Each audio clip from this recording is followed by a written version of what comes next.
Now, an Iraqi security official says the U.S.-led airstrike has killed nearly 20 Iraqi soldiers, and injured dozens more.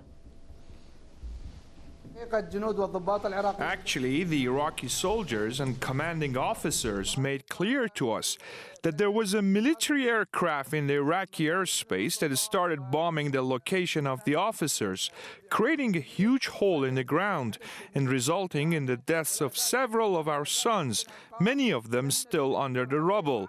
Some of them having completely disappeared, for it was a big bomb and the strike was painful and very emotional. As a result, our estimated losses are about 20 martyrs and more than 30 injured. We often suffer from these continuous airstrikes by the Americans. The Americans do not miss their targets. So why did they miss this one? The official added that Americans deliberately hindered the advance of Iraqi forces into Daesh-controlled areas in and around the city of Fallujah in Anbar province.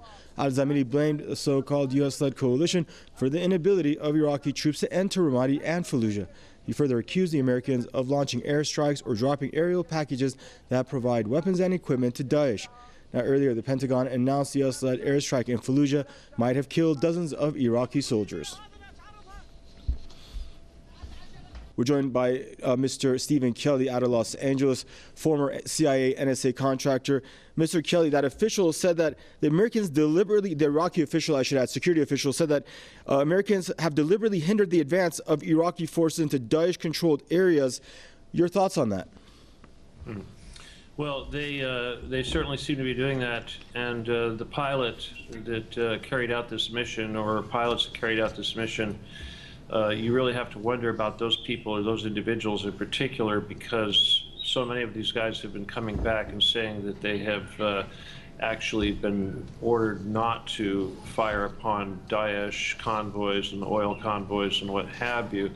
So clearly these people, they do follow their orders, and which means that they're more than likely, this was not a mistake. This was certainly an order to attack these advancing Iraqi troops. So certainly the Iraqis have no reason to have any trust for these people.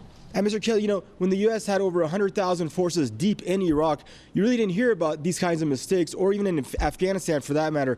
But first, with that MSF hospital in Kunduz in Afghanistan, and now with this killing of Iraqi soldiers, why does it seem the U.S. forces are more reckless in suspicious circumstances?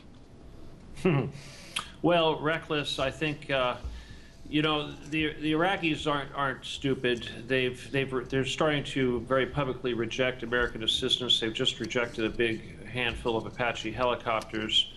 They know that these advisors that are there to supposedly train them and provide them with material are also the same advisors that are providing their enemies with material and training, and they're the same people that are cutting their heads off.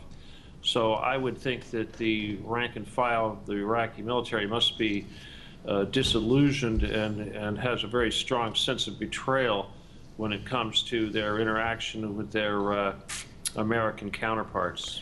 And you know, there has been a number of these mistakes made by the so-called U.S.-led coalition, which has shed doubt on its competency. Your thoughts? Well, I don't think this is certainly an issue of competency at all. There's always a possibility for human error, but again, the humans are most likely going to wait till the last second for some order.